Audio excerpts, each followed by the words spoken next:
আপনি বিদেশ যেতে চান কিন্তু স্কিল ছাড়া এটা কি লজিক্যাল? আপনি ভাবছেন বিদেশ গেলে লাখ টাকা ইনকাম করবেন, লাইফ সেট হবে। কিন্তু আপনি আপনি কি জানেন আজকের দিনে পৃথিবীর সবচেয়ে বড় ভিসা হলো স্কিল। আপনি ফ্রান্সে যান, জার্মানিতে যান, দুবাই যান, স্কিল না থাকলে সেখানে আপনি শুধু শ্রমিক, কিন্তু ঘরে বসে স্কিল থাকলে আপনি স্রষ্টা। আপনি দালালকে দিলেন 4 থেকে 5 লাখ টাকা, গেলেন বিদেশে, কাজ পেলেন 12 ঘন্টা ডিউটি, গরমে হাঁসফাঁস, শরীর ধ্বংস, মাসে ইনকাম হলো কিছু রিঙ্গিত অথবা ডলার। দেশে টাকা পাঠালেন ঠিকই, কিন্তু নিজের স্বপ্নটা হারিয়ে গেল কংক্রিটের নিচে।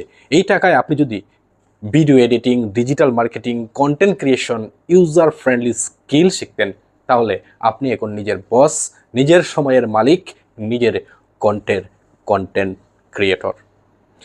বিদেশে আপনি ঘন্টা বিক্রি করেন, অনলাইনে আপনি নিজের চিন্তা বিক্রি করেন, আর চিন্তা বিক্রির দাম ঘন্টা বিক্রির চেয়ে অনেক গুণ বেশি। আপনি এখনও ভাবছেন, তাহলে নিজেকে প্রশ্ন করুন, বিদেশে গেলে কি আপনি শেখা শুরু করবেন, নাকি শিখে গেলে বিদেশ আপনার দরকারই হবে না? স্কিল থাকলে আপনি বিদেশে না গিয়েও আয় করতে পারেন, কিন্তু স্কিল না থাকলে বিদেশ গিয়েও আপনি বসে থাকতে পারেন।